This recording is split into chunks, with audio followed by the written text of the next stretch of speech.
Ellie Diop, welcome to the Dreamers podcast. Actually, I should say Thank welcome back. I know this is part two, so thank you for having me again. Absolutely. I think this is actually part 3 because the first time you were on the podcast, you were talking to us about how to build a business, an online business, right? And then you came back when you made the news for hitting 7 figures in 10 months. And this is the third time. So I'm just excited to talk about how life has been since then. I think it's been like almost a year now. Yeah, which is insane that it's just been 12 months. When I think about how life really has changed so much in 12 months, it's like, wow, that is a fast amount of time. Before we get into that, for anyone who might not be familiar with you, can you tell us a little bit about you and what you do? Yes, so my name is Ellie, and I am a coach and I have a consulting company. So I help entrepreneurs, specifically women entrepreneurs, start and scale online businesses. I teach them how to acquire business funding through business credit. And then ultimately, I show them how they can leverage that funding to create multiple income streams. Because I know what it was like to lose a job and to be completely just out of all types of money. So I've made it my mission to really empower people to understand how starting a business can change their situation and how they should leverage that money to then create other income streams. So that's what I do. So last time you were on the show, you talked about how you scaled your business to $1 million in 10 months. How have your views about money changed since then? I've come to see money more as a tool now. I think that when I first made that much money in a short period of time, I was very afraid of that money. I just didn't want to touch it. I didn't want to invest it. I thought just seeing it in my account balance was like what I needed to validate that I had money, that I was secure. But since then, having made more and filed my first tax return as this entrepreneur and all these things have really changed my view. And I realized the account balance isn't what makes you rich. It should be going to work for you. It should be invested. It should be used as a tool to change your circumstance. So tell me more about some of the new things that you've started investing in since then. How are you using this money that you've generated from your business to build more wealth for the future? Yeah, that's a great question. And I've done it in a couple ways. One of the first things I did was purchase real estate.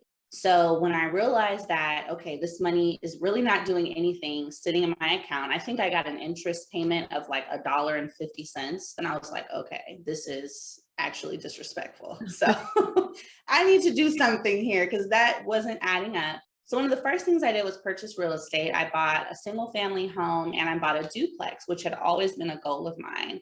And my continued goal is to have one home per child. So I have 4 children. I'd like to have 4 properties. So I hope to accomplish that this year. As well, I started investing for myself. So I had done a little bit of investing over my life, but maybe to the tune of a $3,000 investment account balance. So I also started investing. I have a brokerage now and a financial planner that's helping me choose the right stocks and things. So that was like a 6-figure investment, which was big, but I had to really shift my mindset to realize the money's not leaving my account. It's simply going to a vehicle where it's going to build faster. So it took a little while for me to do that. And then lastly, what I've done is really focus more heavily on investing for my children. They have a custodial Roth IRA. I'm setting them up with UTMA or UGMA accounts, 529s. Just really making sure that they grow up with the habit of investing versus me having to like wrestle with myself and learn it at 29, 30 years old. So I would say those are the biggest 3 things I've done with the wealth that I'm starting to build. You wrote an interesting piece in Next Advisor about how you are making your kids millionaires by hiring them in your business and investing their income. So you hired your 7-year-old.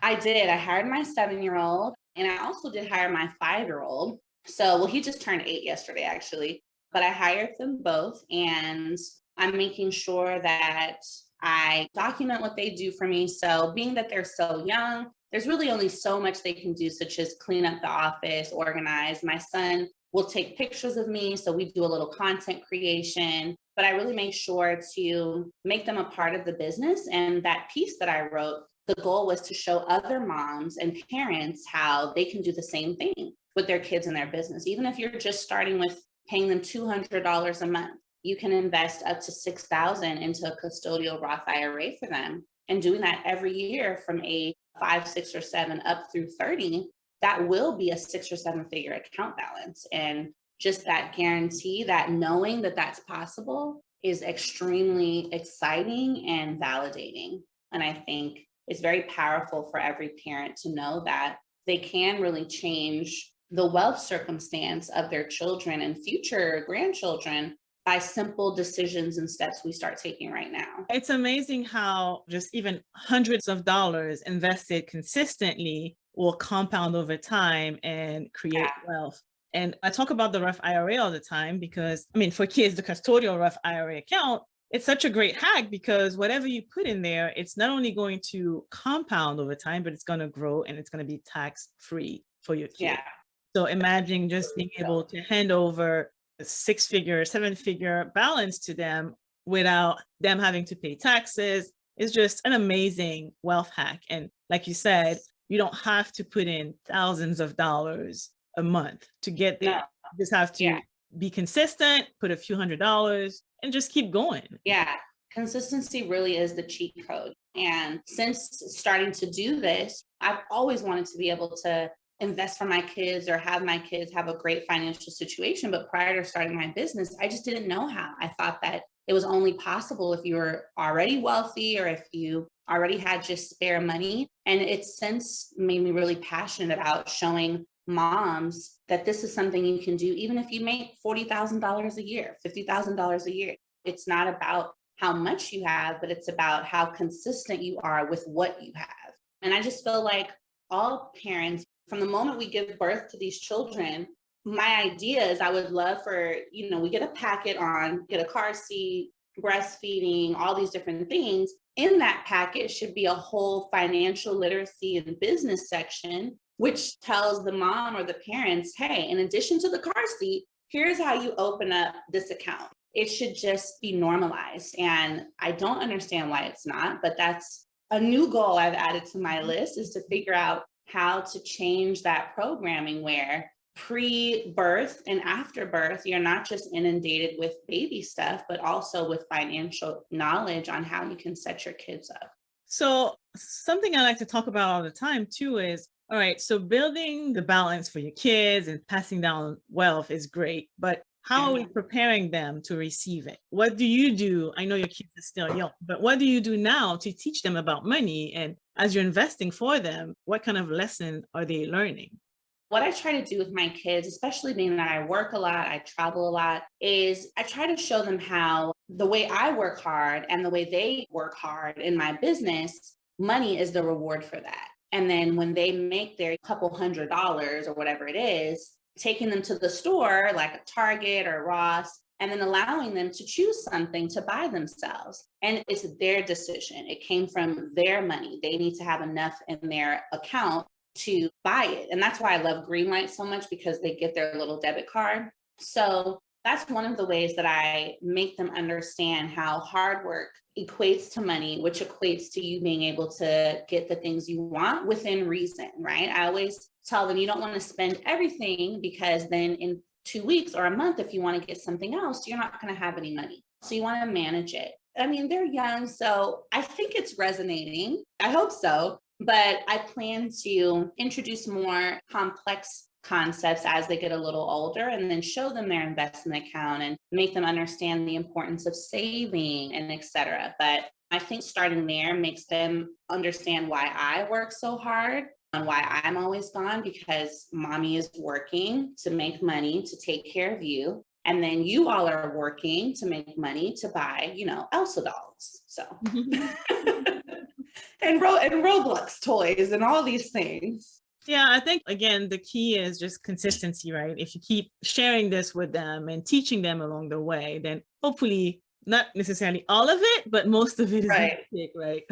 Yeah, whew, I hope so. Like the other day, my son came home from a baseball game with some friends from school, and he was like, "Mommy, are you a millionaire? And I was like, what?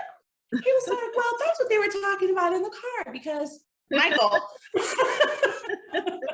Michael said his mom followed you on Instagram and that you're a millionaire. And he's like, Mom, $1 million is a lot of money. So are we rich? And I'm like, well, Mommy works very hard to take care of the family. I don't want them to have any sort of sense that we have significantly more than other people. Because I remember when I was in school, and I think I might have shared this on another podcast episode with you, I very early understood what it looked like to have money and not have money. My friends that I grew up with in school made it very clear how much money their parents had. And like, it was just so evident. And I remember how that made me feel being someone who had less. So I don't necessarily want my kids to know how much we have and even accidentally make another child feel the way I felt 10 or 15 years ago at school. That's very interesting. And it makes me think of like a conversation that we've had. And I think really what matters most is how they treat other people. It's not how much they have, right? It is what it is. If they have more than their friends and they're kind, good human beings, then it really is not going to matter in the grand scheme of things. I think it's when we start putting so much emphasis on how much we have and how much it matters that it becomes a problem. Exactly. I definitely agree. I think it's all about the character building and making sure that even if they do get a sense of it, they still know who they are. They still know how important it is to do the right thing and be kind to people and help people and things like that. So it was definitely a shocking question. I was like, what? You can't even spell millionaire. So you have a business that's doing very well, but you also have side hustles, right? Yeah, I do. I have other streams of income, which is exciting. And I got an interesting question yesterday that's like, having so many streams of income, does it distract you from your actual business? But I don't necessarily think so, because and what I teach my students is you can diversify your income streams without it necessarily being a business that takes away 100% of your time. So my real estate, my Airbnbs, my car on Turo, these are things that make money, not necessarily the same amount that my business makes, but these are things that make an extra $3,000, $5,000, $7,000 a month that don't take away my time, but that I was able to leverage my business and the business credit I received to do. I was able to purchase Airbnbs. I was able to purchase a car. I was able to put vending machines out there. And I think that's really key. So even if, and God forbid, there's ever a slow season in my business, it's not my only egg in the basket. And I think that's really important, is to always have something going on the side, just in case. Because even with a business, one stream of income is too close to none, whether it's a job, a business, anything. You just always have to be ready. So the dreamers have been very, very vocal about the one thing that they care more than anything else is how to earn more money, side hustle. And so do you have like any side hustle that you would recommend that someone can get started with less than $1,000? Oh, yes, absolutely. So several things you can start with less than 1,000. I started this business with $1,200, so not too far off.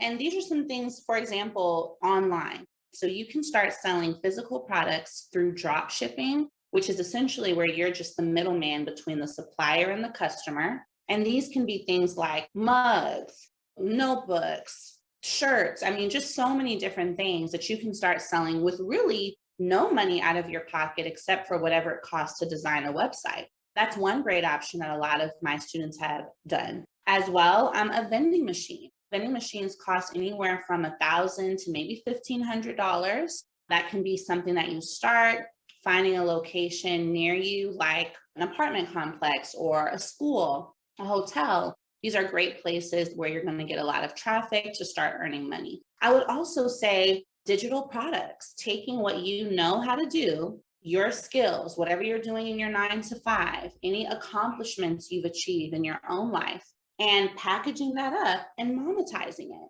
I think a lot of people don't realize, but right now, your job is the middleman, right? Between you and providing whatever service or product to the marketplace. You do it through your job. So you can do it outside of your job.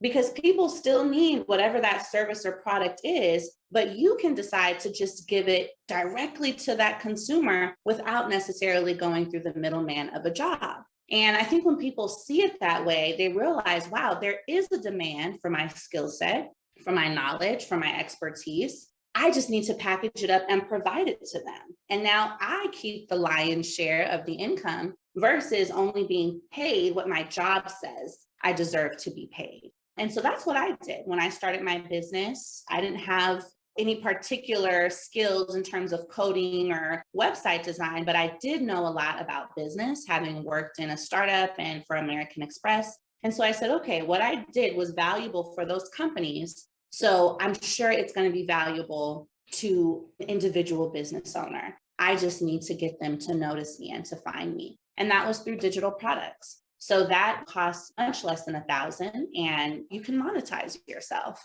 And so how do you go about figuring out which of your skills would be appealing to your target customer?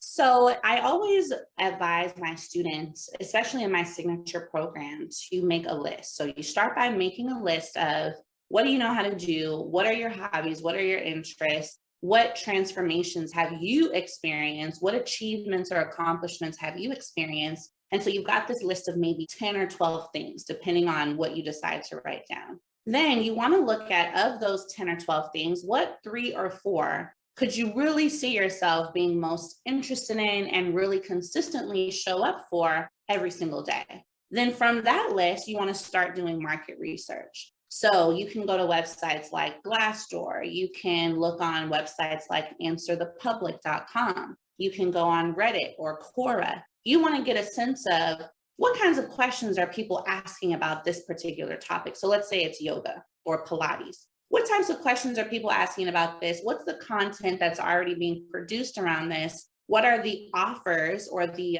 packaged products or services that are already around this particular topic? And where can I fit in? And based on the demand that you see, based on the types of questions you see being asked, based on that market research, that can really inform which one you decide to launch. So I was good at a lot of different things like sales and leadership and marketing and all of this. But ultimately, I found that there was the biggest interest in my skill set around funding of a business and business credit and understanding how businesses could get an American Express card, for example. That's how you really make that decision of where to start, is you let the market dictate. And that's how you end up getting to profit a lot faster. It's very interesting. I think it made me think about my journey as an entrepreneur and what I thought I was going to do and what I'm doing today. And I think it really goes to show that you just have to be open, right? You can't just be so set in stone in terms of how you are going to go to market, because like you said, whatever you want to do or whatever the product that you have, that might not be what people want from you. So you have to still be open and listen. Yeah, definitely. I completely agree with that. You've got to be open. And I think what I've realized in my business is it's not about me. It's about me in that I'm the brand, but when it comes to serving and creating products, it's really not about me. It's about what my audience needs. It's about what problems are they facing that I need to solve. And that's really business. You always have to be looking at what new problems are arising that I need to solve in my related niche or industry. And when you keep that focus, sales, you could never not make money because you're always in tune with how your audience is changing, what new needs they have, and then cultivating products and services and experiences to meet them where they're at. There's just this one last thing I want to talk to you about, because you mentioned you were doing Airbnbs, right? So Airbnbs as a side hustle. Can you tell me about how you got started, how much you had to put in on your first Airbnb, and how this whole corporate lease thing works? Absolutely. So my first corporate lease Airbnb is in Houston, Texas. I still have it there. Now I have a few others in Houston and Atlanta and then out of the country. But with Airbnbs, I think a lot of people think you have to own property in order to start, and you don't. You can absolutely form a business entity and partner with these landlords and these larger property management companies and say, hey, I own a short-term rental business. We specialize in creating short-term housing places for travel nurses or CEOs or traveling executives. We would love to partner with you and utilize your space as a short-term rental location. And so the reason that that works, and the reason why a lot of my students get the yes to that corporate lease, is because these landlords want to fill their vacancies. There's unfortunately, a lot of people who haven't been able to pay rent for several years due to COVID and just varying circumstances. So when they see an opportunity to partner with a business like yours, and you're going to make sure the rent to them is paid, and you handle all other ends of the check-in, check-out process of Airbnb. So I think what it cost for me was the first and second month of rent are usually what's due. So that's going to be about $3,000 to $4,000 upfront, which you can use business credit to do. And then you furnish the unit. Now, furnishing can cost anywhere from $1,000 to $3,000, but I always recommend to my students to rent the furniture. So renting, you end up paying a lot less out of pocket, and it gives you a little less to worry about, because if you decide to move, you can just send the rental furniture back. So that's another great way to cut costs. And right now, with how many travel nurses are going back and forth all the time, and people are starting to travel more than they have in the last 3 years, my students are listing their units and getting booked within the first week. So it really is a great way to get into the business, make some money without necessarily having the burden of owning a whole property or having to worry about fixing something or building something. So that would be the way to do corporate leasing. And so on that first unit, you put in, let's say, like 5,000? Oh, 5K is good. Yeah. And so what was the return on investment? Typically every month I make enough to cover the rent plus another maybe $2,000. So rent is about $1,900. The Airbnb is pulling in maybe about $4K, let's say. So that's covering rent. That's covering the property management expenses. So that's leaving me about another $2,000. So looking at the $5,000 I put in, anyone should be able to turn a full profit and start really making revenue at about 60 or 90 days in. But you're going to come out clean in the sense of not having to come out of your own pocket to pay rent right away. And so for anyone who might be considering this and doesn't want to deal with check-ins and check-outs, do you use a property manager for your Airbnbs? I do. So since most of mine are out of LA where I live, I use a property manager. And for anyone that also wants to do Airbnbs in a city where they don't live, I always recommend finding the property manager first, then getting the apartment. So you can kind of reverse engineer that process and look up current Airbnbs in that city, send a message and say, hey, I'm interested in possibly partnering with you to property manage this unit that I'm working on. Do you have availability to add another unit into your management? And you have to realize a lot of the people on Airbnb aren't necessarily the owner that lives there. It's a property manager too. So that's a good way to start building a relationship and already have someone in place and then find the unit versus find the unit, no property manager. And now you've got to fly back and forth or do crazy things to get people checked in. So that's a really good way to do it. And how did you find your property manager? Well, so I got a little lucky because mine is a friend in Houston. So she helps me there. But in Atlanta, making connections online, and I guess part of my brand as well, I had some people reach out to me and offer to property manage. So again, these things can all happen through Instagram DM. Another great way you can find them is there are Airbnb groups in your city. So you can go to Facebook and search Airbnb Atlanta or short-term rental Atlanta. And that'll be a group of people that are both property managers and owners of the property. And that's a great way to make connections. And everyone wants to make money. So they're going to be happy to take on another client. Love that. So I always end the interview with some rapid fire questions. You ready? Ooh, yeah. Tell me about a book that changed your perspective on life. Woo. Okay, I have two. The Four Agreements really changed my perspective. I read that last year around March. And that changed my perspective. And I think my favorite agreement is not to take anything personal. And that's really helped to shape everything in my business. I think at first, when I wouldn't get invited to speak at certain things, or if I wasn't getting included on certain opportunities or just anything, I took it very personal. I felt like, gosh, why don't these people see how dope I am? And I'm growing so fast on social media. But then I realized, like, it's not about me. It's not about me. I can still be excellent in my lane, whether I get invited to certain things or not, and not to take it personal and recognize that things take time. So that's been one of the best things I learned from that book. And then 2, The 5 a.m. Club is a great book.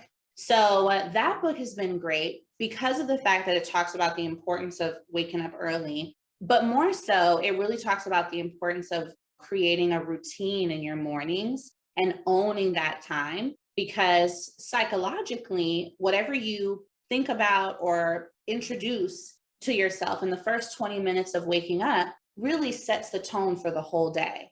And so I realized that as a business owner, I don't have a boss to tell me do this or do that. That accountability, that motivation, all has to come from me. So that's been really key in just, helping me to shape those thoughts and shape my routine. I don't always get up at 5 a.m., but I do my best.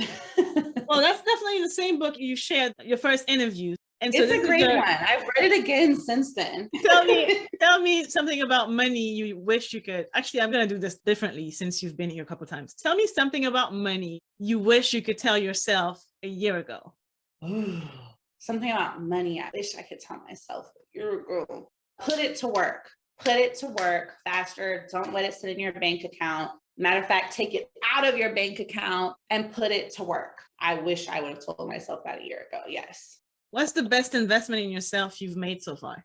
Getting a team. And it doesn't sound like an investment in myself, but it is. Having people on payroll and paying people is very scary. But I think that's been the best investment because it's made me see myself as big and really take what I'm doing very seriously. Fill in the blank in 3 words or less. Money to me is? Well, the first thing I was going to say was power, but then freedom came up. I think it's power and freedom. What do you want your legacy to be? I want my legacy to be compassion. I want it to be really a clean and true desire to help people live a better life through financial and business literacy. I really want people to understand how to play the wealth game in a way that can significantly change their life and their generation and close the wealth gap. All right. Well, Ellie, thank you so much for coming on the podcast. Please tell the dreamers where to find you. Yes, dreamers. So you all can find me at Ellie Talks Money on all platforms. Also my website, ellietalksmoney.com. You all can also find me there on YouTube, where you'll also see my podcast, Get Ellievated. So I would love for you all to tap in and listen there as well. And yeah, can't wait to stay in touch. All right. Thank you. Thank you.